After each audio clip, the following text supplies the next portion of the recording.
सुप्रभात छात्र छात्री समस्त को ओडिया शिक्षादान कार्यक्रम को स्वागत।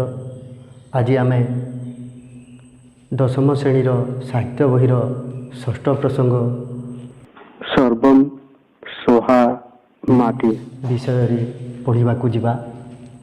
समस्ते साहित्य बही बाहर कर। कवितारी आमे चारोटी पर्यायर आलोचना करिबा। प्रथम पर्याय शीर्षकर अर्थ रहिबो। द्वितीय पर्याय आमे कवि परिचय आलोचना करिबा। तृतीय पर्याय प्रसंग निर्देश रहिबो एवं चतुर्थ पर्याय कवितार सार कथा बा कविता विषय आमे आलोचना करिबा। एबे आमे जिबा सर्वम सोहा माटीर शीर्षकर अर्थ विषय बुझिबा जे एठारे एई सर्वम सोहा माटी यार अर्थ कौन। सर्वम अर्थात सबू, सोहा माने सहुथिबा, माटी माने आमे जहाँ उपरे बसवास करूँ से माटी। तो सबू सहुथुबा माटी यही कवितार शीर्षकर अर्थ है सबू सहुथुबा माटी। मनीष जो आधुनिकतार परिचय देउची ता उपरे कारखाना तैयारी करुची, विभिन्न प्राकृतिक क्षति पहुँचाऊँची, सेही माटी किपरि सबू सहीकरी तार स्नेह आमको देउची ताहा ही आमे आलोचना करिबा।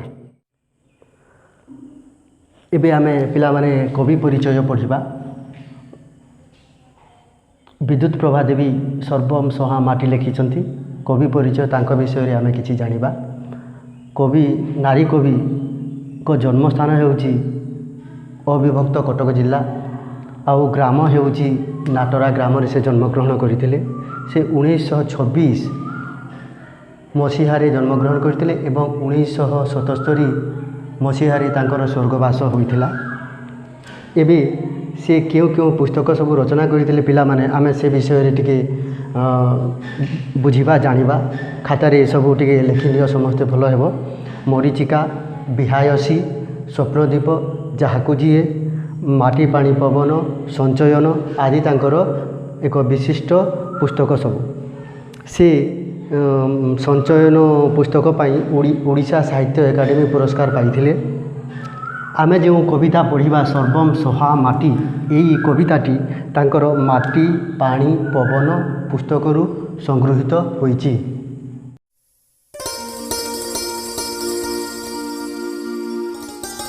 पिला माने एबे आमे प्रसंग निर्देश पढ़िबा।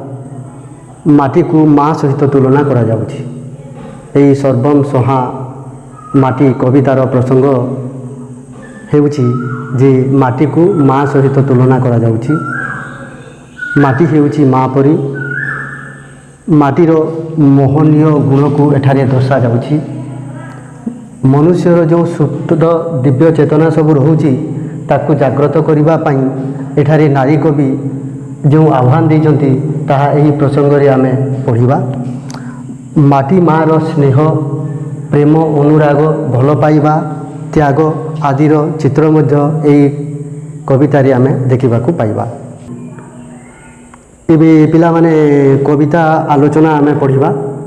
प्रसंग निर्देश परि कविता आलोचना पर्याय को आमे जिबा। कविता आलोचना रे आमे जो प्रथमे केतोटी पद पढ़िबा सेही पद गुड़िकर किछि शब्दर अर्थ अछि एठारे। सरब सबु, सहणी सहिबा, सबुज सागुआ रंग, बिछोना सेज आउ ओली झगड़ा। ठीक सेपरि यही पद गुड़िकर किछि पद रूप मध्य आमे देखिबाकू पाइबा। जहार गद्य रूप हेबो सरब सर्व, स्नेह स्नेह, सकति शक्ति, तृपति तृप्ति। सरब सोहणी माटी सबरी उपरे स्नेह तोहर समाने देइछु बांटी। पिला माने एठारी माँ कौन करुचंती जे सबु किछि आमर सहिचंती किंतु ताहा सत्वे भी से आम मानकु स्नेह समान रूप रे बांटी देउचंती। काहाको से पातर अंतर करू नाहंती। तापरे तोर मिठा पानी तो धीर पवन देहेम देइछि बल, सकति देइछि तृपति देइछि तो गछ लतार फल। अर्थात माटी उपरे जो नदी पोखरी समुद्र जो रहुची से सबुर जो मिठा पानी एवं माटी उपरे जो धीर पवन बहुची सेही पवन ମିଶି ଆମକୁ ଶରୀରରେ ବଳ ଦେଉଛି। ତାପରେ ଆଉ ଗୋଟିଏ କଥା ଯେ ମାଟି ଉପରେ ଯେଉଁ ବିଭିନ୍ନ ଗଛ ଲତା ସବୁ ଲାଗିଛନ୍ତି, ଆମ୍ବ ଅଙ୍ଗୁର ପଣସ ଯେଉଁ ଫଳ ଫଳୁଛି ସେସବୁକୁ ବ୍ୟବହାର କରି ଆମର କ୍ଷୁଧା ତୃପ୍ତି ଆସୁଛି, ଆମର କ୍ଷୁଧା ମେଣ୍ଟୁଛି, ଆମ ଦେହରେ ଶକ୍ତି ଆସୁଛି। ତାପରେ ସବୁଜ ଘାସର କଅଁଳ ବିଛଣା ଦିଏକି ଆରାମ ମୋତେ, ମା ପରି ମୋଲ ଅଲି ଅରଦଲି କେତେ ନ ସହିଛୁ ସତେ। ମାଟି ଉପରେ ଶାଗୁଆ ରଙ୍ଗର ଘାସ, ସବୁଜ ରଙ୍ଗର ଘାସ ଗାଲିଚା ପରି ବିଛେଇ ହୋଇଛି, ସେଇଟା ବିଛଣା ପରି ଆମକୁ ଲାଗୁଛି। ତା ଉପରେ ଆମେ ଖେଳୁଅଛୁ, ଗଡ଼ି ପଡ଼ୁଛୁ, ଶୋଇ ପଡ଼ୁଛୁ, ସେସବୁ ଆମକୁ ଆରାମ ଦେଉଛି। ତାପରେ ମା ପରି, ମା ଯେପରି ଆମେ ଯାହା ମାଗୁ ମାଆକୁ, ଯେତେ ରୁଷିଲେ ମଧ୍ୟ ସେ ଆମକୁ ସବୁ ସହିଥାଏ, ତାହା ସତ୍ତ୍ୱେ ବି ସେ ଆମକୁ ସ୍ନେହ ଦେଇଥାଏ। ଠିକ୍ ସେପରି ମା ପରି ମାଟି ମଧ୍ୟ ଆମକୁ ସବୁ ସହିଛି। ଦେହ ଦୁଃଖ ପାଇଁ ସାଇତିଛୁ କେତେ ଚେରମୂଲି ଗଛ ଲତା। ଆମେ ସମୟ ସମୟରେ ବିଭିନ୍ନ ରୋଗରେ ପଡ଼ୁ, ଆଉ ରୋଗରେ ପଡ଼ିଲା ସମୟରେ କ'ଣ ହୁଏ, ଆମକୁ ଔଷଧ ଦରକାର ପଡ଼େ। ଆଉ ମାଟି କ'ଣ କରୁଛି, ତା ଉପରେ ବିଭିନ୍ନ ଔଷଧ ବୃକ୍ଷ ଯେମିତି ଅଶ୍ୱଗନ୍ଧା ହେଲା, ଗଙ୍ଗଶିଉଳି ହେଲା, ତୁଳସୀ ହେଲା, ଏସବୁ ଲାଗିଛି। ସେସବୁକୁ ଆମେ ବ୍ୟବହାର କରି ତାର ଚେର ତାର ପତ୍ରକୁ ବ୍ୟବହାର କରି ଔଷଧ ରୂପରେ ଆମେ ଦେହର ରୋଗକୁ ଦୂର କରିଥାଉ ଏବଂ ନିରୋଗ ହୋଇଥାଉ। ଠିକ୍ ସେପରି କେବେ କେବେ ଆମ ମନରେ ଦୁଃଖ ଆସିଥାଏ, ବିରସ ଆସିଥାଏ। ଆମ ମନକୁ ଆମେ ହରସ କରିବା ପାଇଁ ମାଟି ଉପରେ ବହି ଯାଉଥିବା ନଈ ଯେଉଁ ସମୁଦ୍ର ଅଛି ସେଠାକୁ ଆମେ ବୁଲିବାକୁ ଯାଉଁ। ଆମର ମନ ହରସ ହୁଏ, ଆନନ୍ଦିତ ହୁଏ ଏବଂ ନଈ ଓ ସମୁଦ୍ରକୁ ନେଇ ଅନେକ ହସ କଥା କାହାଣୀ ଅଛି, ସେସବୁ ଆମକୁ ଆନନ୍ଦ ଦିଏ, ହସ ଆମ ଦେହରେ ଭର୍ତ୍ତି କରି ଦିଏ। ହଉ ପିଲାମାନେ, ଆମେ ଯେଉଁ ପଦ ଗୁଡ଼ିକ ପଢ଼ିଲା, ସର୍ବମ୍ ସହା ମାଟିର ଯେଉଁ ପଦ ଗୁଡ଼ିକ ପଢ଼ିଲା, ସେହି ପଦ ଗୁଡ଼ିକ ଉପରେ କିଛି ପ୍ରଶ୍ନ ଉଠୁଛି। ସେହି ପ୍ରଶ୍ନକୁ ଆମେ ଏଠାରେ ଟିକେ ଆଲୋଚନା କରିବା। ତୁମ ପାଇଁ ପ୍ରଥମ ପ୍ରଶ୍ନ ହେଲା ଯେ କବି କାହାକୁ ସର୍ବସହଣୀ କହିଛନ୍ତି? ହଉ, ଠିକ୍ ଉତ୍ତର, ଭେରି ଗୁଡ୍, ସୁନ୍ଦର ଉତ୍ତର। କବି ମାଟିକୁ ସର୍ବସହଣୀ କହିଛନ୍ତି। ହଉ ପିଲାମାନେ, ଖାତାରେ ଏସବୁ ଲେଖିଦିଅ। ତାପରେ ଦ୍ୱିତୀୟ ପ୍ରଶ୍ନ, କେଉଁଠାରୁ ଆମେ ଶକ୍ତି ଓ ତୃପ୍ତି ପାଉଁ ବୋଲି କବି କହିଛନ୍ତି? ଗଛଲତାର ଫଳରୁ ଆମେ ଶକ୍ତି ଓ ତୃପ୍ତି ପାଇଥାଉ ବୋଲି କବି କହିଛନ୍ତି। ଏବେ ତୃତୀୟ ପ୍ରଶ୍ନ ପିଲାମାନେ, ଆମ ମନ ସୁଖ ଲାଗି ହସ କଥା କେଉଁଠାରେ ଭରି ରହିଅଛି? ଭେରି ଗୁଡ୍, ଠିକ୍ ଉତ୍ତର। ଆମ ମନ ସୁଖ ଲାଗି ହସ କଥା ନଈ ସମୁଦ୍ରରେ ଭରି ରହିଅଛି।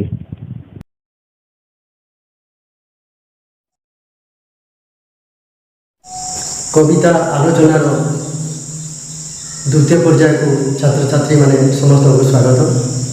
ଆମେ କବିତା ଆଲୋଚନାର ଦ୍ୱିତୀୟ ପର୍ଯ୍ୟାୟ ପଢ଼ିବା। ଆଉ ଦ୍ୱିତୀୟ ପର୍ଯ୍ୟାୟରେ ଆମେ ବୁକୁମ ଫୁଲାଇ ଆଖିମ ବୁଲାଇ ପଦଠାରୁ ଦୁଃଖ ଦଳି ମୋଡ଼ି ସହିବାକୁ ମୋତେ କରିଦେ ତୋପରି ଟାଣ, ଏତେ ପର୍ଯ୍ୟନ୍ତ ଆମେ ଆଜି ପଢ଼ିବା ଓ ବୁଝିବା। ବୁକୁମ ଫୁଲାଇ ଆଖିମ ବୁଲାଇ ତୋ ବଣ ପକ୍ଷୀର ଡାକ। ଯେତେବେଳେ ଜଙ୍ଗଲ ବଣ ପାହାଡ଼ରେ ପକ୍ଷୀ ସବୁ ରହୁଛନ୍ତି, ଆଉ ସେମାନେ ତାଙ୍କର ମଧୁର ସ୍ୱରରେ ଯେତେବେଳେ ଗୀତ ବୋଲନ୍ତି, ସେହି ଗୀତ ହୃଦୟକୁ ଏତେ ଆନନ୍ଦିତ କରେ ଯେ ଛାତିଟା ଫୁଲି ଉଠେ ଏବଂ ମନ ଅନ୍ୟ ବିଷୟ ସବୁ ଭୁଲିଯାଏ। ସରଗ ଡାକିଲେ ମନ ବନେ ନାହିଁ ଛାଡ଼ିବାକୁ ତୋର କାଖ। ମା ପାଖରେ କାଖରେ ଯେମିତି ସନ୍ତାନ ଲାଖି ହୋଇ ରହିଥାଏ, ଅନ୍ୟମାନେ ଡାକିଲେ ମଧ୍ୟ ପାଖକୁ ଆସେ ନାହିଁ, ଠିକ୍ ସେହିପରି ମାଟିର ମହକ ଏତେ ଅଛି ଯେ ନାରୀ କବିଙ୍କୁ ସ୍ୱର୍ଗରୁ ଡାକ ଆସିଲେ ମଧ୍ୟ ସେ ଯିବା ପାଇଁ ଚାହୁଁ ନାହାନ୍ତି। ଜନମ କାଲୁ ଯେ ଦେହେ ତ ଆଘାତ କେତେ ନ ଦେଇଛି ମୁହିଁ, ନିଜ ଛୁଆ ବୋଲି ସବୁ ଦୋଷ ଚିହ୍ନା କ୍ଷମୀ ଅଛୁ ତୁହି ଏକା ତୁହି। ଯେ ଆମେ ଜନ୍ମ ସମୟରୁ ବର୍ତ୍ତମାନ ପର୍ଯ୍ୟନ୍ତ ମାଟି ଉପରେ ଅନେକ କାମଧାମ କରୁଛୁ, ତାକୁ କଷଣ ଦେଇଛୁ, ଯନ୍ତ୍ରଣା ଦେଇଛୁ, କିନ୍ତୁ ସେ ନିଜର ଛୁଆ ବୋଲି ସବୁ ଦୁଃଖକୁ ଭୁଲି ଯାଇ ଆମକୁ କ୍ଷମା କରିଦେଇ ଅଛି। ଯେତେ ରାଗ ରୋଷ କରେ ତୁହ ପାଖେ ମା ବୋଲି ଯାଉ ଭୁଲି। ମା ପାଖରେ ଯେମିତି ସନ୍ତାନ ଯେତେ ରାଗ ରୁଷା କଲେ ମଧ୍ୟ ମା କିଛି ସମୟ ପରେ ସବୁ ଭୁଲିଯାଏ ଏବଂ ପୁଣି ସେହି ସ୍ନେହ ସନ୍ତାନ ପାଖରେ ଅଜାଡ଼ି ଦିଏ। ଠିକ୍ ସେପରି ମାଟି ମା ମଧ୍ୟ ସବୁ ରାଗ ରୁଷା ଭୁଲି ଯାଇଛି ଏବଂ ସନ୍ତାନକୁ ପୁଣି ସ୍ନେହ ଅଜାଡ଼ି ଦେଉଛି।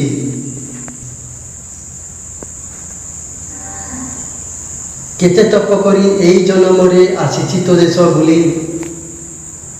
ଅର୍ଥାତ୍ ନାରୀ କବି କହୁଛନ୍ତି ଯେ ଅନେକ ଜନ୍ମର ତପସ୍ୟାର ପୁଣ୍ୟ ଯୋଗୁଁ ସେ ଏହି ଭାରତବର୍ଷରେ ଜନ୍ମ ହୋଇଛନ୍ତି ଏବଂ ଭାରତବର୍ଷରେ ବୁଲାବୁଲି କରି ପାରୁଛନ୍ତି।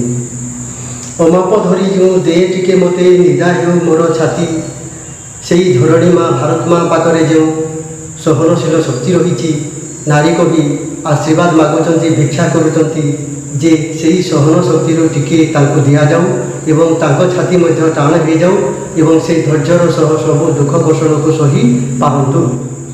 ନିଜେ ଦୁଃଖ ସହି ଏ ଜଗତ ପାଇଁ ଲାଗି ପଡ଼େ ଦିନ ରାତି। ନାରୀ କବି କହୁଛନ୍ତି ସେ ନିଜେ ପଛେ ଦୁଃଖରେ ପଡ଼ନ୍ତୁ, କଷ୍ଟ ସ୍ୱୀକାର କରନ୍ତୁ, କିନ୍ତୁ ଏହି ଜଗତର ଉଦ୍ଧାର ପାଇଁ, ଜଗତକୁ ଉନ୍ନତ କରିବା ପାଇଁ ସେ ନିଜେ ପରିଶ୍ରମ କରି ଦିନ ରାତି ଲାଗି ତାର ଉନ୍ନତିରେ ସେ ଲାଗି ପଡ଼ିବେ, ଏହି କାମନା କରୁଛନ୍ତି। ଦିହ ସିନା ତୋର ପାହାଡ଼ ପଥର କୋମଳ ପଥର ପ୍ରାଣ, ମାଟିର ଦେହ ଶରୀର ପାହାଡ଼ ପଥରରେ ତିଆରି ହେଇଛି, କିନ୍ତୁ ତାଙ୍କର ଯେଉଁ ପ୍ରାଣଟା ପଥର ପରି ସେଇଟା କୋମଳ। ଦୁଃଖ ଦୋଡ଼ ମଣି ସହିବାକୁ ମୋତେ କରିଦେ ତୋ ପରି ଟାଣ। ଅର୍ଥାତ୍ ମାଟି ପଥରକୁ ନେଇ ଯେପରି ଭାରତ ମାଆର ଶରୀର ଟାଣ ହୋଇଛି, ଠିକ୍ ସେପରି ନାରୀ କବି ଭିକ୍ଷା କରୁଛନ୍ତି ଯେ ତାଙ୍କର ଶରୀର ମଧ୍ୟ ଟାଣ ହୋଇଯାଉ, ସେ ମଧ୍ୟ ଅନେକ ଦୁଃଖ କଷ୍ଟକୁ ସହି ପାରିବେ। କବିତା ଆଲୋଚନାର ଦ୍ୱିତୀୟ ପର୍ଯ୍ୟାୟରେ ଆମେ ଯେଉଁ ପଦଗୁଡ଼ିକ ପଢ଼ିଲା, ସେହି ପଦଗୁଡ଼ିକ ମଧ୍ୟରୁ କିଛି ପ୍ରଶ୍ନ ଉତ୍ତର ଆମେ ଜାଣିଯିବା। କହିଲ ପିଲାମାନେ, କେଉଁଠାରୁ ଡାକରା ଆସିଲେ ମଧ୍ୟ ଯିବା ପାଇଁ ଇଚ୍ଛା ହୁଏ ନାହିଁ? ଠିକ୍, ଭେରି ଗୁଡ୍, ସୁନ୍ଦର ଉତ୍ତର। ସ୍ୱର୍ଗରୁ ଡାକରା ଆସିଲେ ମଧ୍ୟ ଯିବା ପାଇଁ ଇଚ୍ଛା ହୁଏ ନାହିଁ। ଏବେ ଦ୍ୱିତୀୟ ପ୍ରଶ୍ନ, ପିଲାମାନେ ଦ୍ୱିତୀୟ ପ୍ରଶ୍ନ, କେଉଁ କର୍ମ ହେତୁ କବି ଏ ଦେଶକୁ ବୁଲିବାକୁ ଆସିଛନ୍ତି? ଉତ୍ତର, ତପସ୍ୟା କର୍ମ ହେତୁ କବି ଏ ଦେଶକୁ ବୁଲିବାକୁ ଆସିଛନ୍ତି। ତାଙ୍କର ଯେଉଁ ତପସ୍ୟା ଦ୍ୱାରା ଯେଉଁ ପୁଣ୍ୟ କର୍ମଫଳ ଥିଲା, ସେ ଭାବୁଛନ୍ତି ତାହା ପାଇଁ ସେ ଭାରତବର୍ଷରେ ଜନ୍ମଗ୍ରହଣ କରିଛନ୍ତି। ଏବେ ତୃତୀୟ ପ୍ରଶ୍ନ, କ'ଣ ଫୁଲି ଉଠେ ବୋଲି କବିତାରେ କୁହାଯାଇଛି?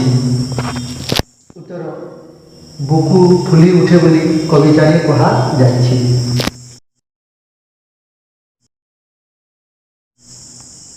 କବିତା ଆଲୋଚନାର ତୃତୀୟ ପର୍ଯ୍ୟାୟରେ ଆମେ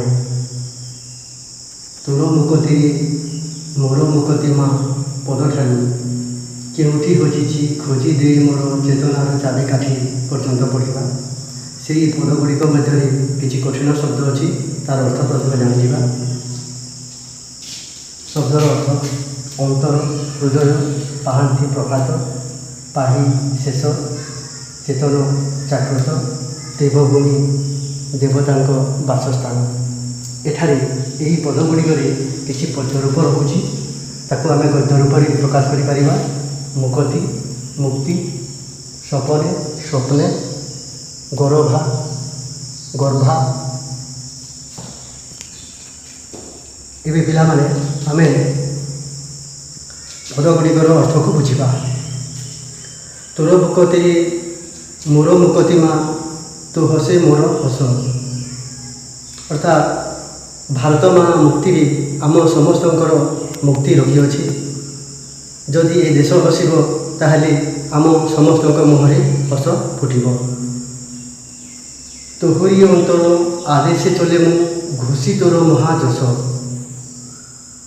ଏହି ଭାରତ ମାଆର ଆଦେଶକୁ ଅନୁସରଣ କରି ନାରୀ କବି କହୁଛନ୍ତି ଯେ ଦିନ ରାତି ତୋର ମହାଯଶ, ଭାରତ ମାଆର ଯଶ କିପରି ଚାରିଆଡ଼େ ପ୍ରଚାର ପ୍ରସାର ହୋଇପାରିବ, ତା ପାଇଁ ସେ ଦିନ ରାତି ଲାଗି ପଡ଼ିଛନ୍ତି। ଚିର ଦୁଃଖ ତୋର ତୁ ପାହାନ୍ତି ଅନ୍ଧାର ରାତି ଆସୁଅଛି ପାହି। ଅର୍ଥାତ୍ ଭାରତ ମାତାର ଯେଉଁ ଅସୁବିଧା ସବୁ ଅଛି, ଯେଉଁ ଅଭାବ ଅନଟନ ଅଛି, ସେସବୁ ଦିନଟି ଆସିବ, ଦୂର ହୋଇଯିବ। ଏଠାରେ ଭାରତର ଅସୁବିଧାକୁ, ଦୁଃଖକୁ ଅନ୍ଧାର ରୂପରେ ପ୍ରଦର୍ଶିତ କରାଯାଉଛି।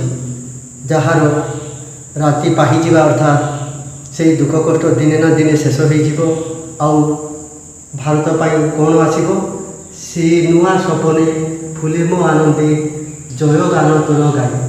ଅର୍ଥାତ୍ ଯେଉଁ ନୂତନ ସୂର୍ଯ୍ୟୋଦୟ ହେବ ଭାରତ ପାଇଁ, ସୁଖ ଦୁଃଖରେ ଭରି ଉଠିବ ଭାରତ, ସେହି ସପନକୁ ଶୁଣି ମନେ ପକାଇ ନାରୀ କବି ଆନନ୍ଦରେ ଫୁଲି ଉଠୁଛନ୍ତି।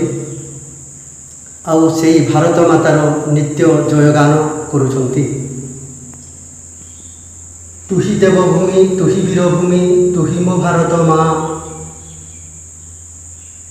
ଅର୍ଥାତ୍ ଏହି ଭାରତବର୍ଷ ଗୋଟିଏ ସାଧାରଣ ଭୂମି ନୁହେଁ, ଏହା ଦେବତାଙ୍କର ଭୂମି। ଏହା ଦେବତାଙ୍କର ଭୂମି। ଏଠାରେ ଗୌତମ ବୁଦ୍ଧ, ମହାବୀର ଜୈନ, ରାମ କୃଷ୍ଣ ଆଦି ଦେବତା ସବୁ ଜନ୍ମଗ୍ରହଣ କରିଥିଲେ। ପୁଣି ଏଠାରେ ତୁହି ବୀରଭୂମି, ଅର୍ଥାତ୍ ଏଠାରେ ରାଣା ପ୍ରତାପ, ଶିବାଜୀ, ପୃଥ୍ୱୀରାଜ ଚୌହାନ, ବୀର ସୁରେନ୍ଦ୍ର ସାଏ, ବକ୍ସି ଜଗବନ୍ଧୁ, ଜୟୀରାଜ ଗୁରୁଙ୍କ ପରି ମହାପ୍ରତାପୀ ବୀର ସବୁ ଜନ୍ମଗ୍ରହଣ କରିଥିଲେ। ଏପରି ଏକ ଭାରତବର୍ଷର ସନ୍ତାନ ହୋଇ ନାରୀ କବି ନିଜକୁ ଧନ୍ୟ ମନେ କରୁଛନ୍ତି। ସେ ତାଙ୍କଠାରୁ ଆଶୀର୍ବାଦ ଭିକ୍ଷା କରୁଛନ୍ତି। କ'ଣ? ତୋର ପାଦ ଧୂଳି ମୁଣ୍ଡେ ହୋଇ ବୋଳି ରଖିବି ତୋହର ନାଁ। ଅର୍ଥାତ୍ ଭାରତ ମାଆର ଯେଉଁ ମାଟି ଅଛି, ତାକୁ ସେ ମୁଣ୍ଡରେ ବୋଳି ହୋଇ ଏହି ଭାରତର କିପରି ନାଁ ରଖିବେ, ମହାନ କାମ କରି ଏହି ଭାରତବର୍ଷର ନାମ କିପରି ପୃଥିବୀରେ ରହିବ, ତାହା ପାଇଁ ସେ ଦିନ ରାତି ଚେଷ୍ଟା କରିବେ। ଚେତନ ଗରଭା ମାଟି କେଉଁଠି ହଜିଛି ଖୋଜି ଦେ ମୋର ଚେତନାର ଚାବି କାଠି। ଚେତନା ମଣିଷକୁ ସୁପ୍ତ, ମଣିଷକୁ ଜାଗ୍ରତ କରିବା ପାଇଁ ଜ୍ଞାନ ଦେଇଥାଏ ଏହି ଭାରତ ଭୂମି। କିନ୍ତୁ ଭାରତୀୟମାନେ ଆଜି ଚେତନାକୁ ଭୁଲି ଯାଇଛନ୍ତି। ସେମାନେ ତା ଜ୍ଞାନ ରୂପକ ଚାବିକାଠିକୁ କେଉଁଠାରେ ହଜେଇ ଦେଇଛନ୍ତି। ନାରୀ କବି ଭାରତ ମା ଠାରୁ ସେହି ଚାବିକାଠି ଆଣି ପୁଣି ଆମର ଜ୍ଞାନ ବା ଚେତନାକୁ ଖୋଲି ଦେବା ପାଇଁ ନିବେଦନ କରିଛନ୍ତି। ଏବେ ପଦଗୁଡ଼ିକୁ ବୁଝି ସାରିଲା ପରେ ଆମେ ସେହି ପଦଗୁଡ଼ିକର କିଛି ପ୍ରଶ୍ନ ଓ ଉତ୍ତର ବିଷୟରେ ଜାଣିବା। ପିଲାମାନେ, ତୁମ ପାଇଁ ପ୍ରଥମ ପ୍ରଶ୍ନ, ନାରୀ କବି କିପରି ମୁକ୍ତି ପାଇବେ ବୋଲି ଆଶା ପ୍ରକଟ କରିଛନ୍ତି? ଭେରି ଗୁଡ୍, ଠିକ୍ ଉତ୍ତର। ମାଟି ମାଆର ମୁକ୍ତିରେ କବି ମୁକ୍ତି ପାଇବେ ବୋଲି ଆଶା ପ୍ରକଟ କରିଛନ୍ତି। ଏବେ ପିଲାମାନେ, ତୁମମାନଙ୍କ ପାଇଁ ଦ୍ୱିତୀୟ ପ୍ରଶ୍ନ, ନାରୀ କବି ଭାରତ ମାଆକୁ କ'ଣ କହି ସମ୍ବୋଧନ କରିଛନ୍ତି? ଭେରି ଗୁଡ୍, ଠିକ୍ ଉତ୍ତର। ନାରୀ କବି ଭାରତ ମାଆକୁ ଦେବଭୂମି ଓ ବୀରଭୂମି ବୋଲି ସମ୍ବୋଧନ କରିଛନ୍ତି। ଏବେ ତୁମମାନଙ୍କ ପାଇଁ ତୃତୀୟ ପ୍ରଶ୍ନ, କ'ଣ ଖୋଜିବା କଥା କୁହାଯାଇଛି? ଏହି କବିତାରେ କ'ଣ ଖୋଜିବା କଥା କୁହାଯାଇଛି? ଉତ୍ତର, ଚେତନାର ଚାବିକାଠି ଖୋଜିବା କଥା କୁହାଯାଇଛି। ଏତିକିରେ ସର୍ବମ ସଭା ମାଟି କବିତାର ପଢ଼ିବା ଓ ବୁଝିବା ସମାପ୍ତ ହେଲା। ଧନ୍ୟବାଦ।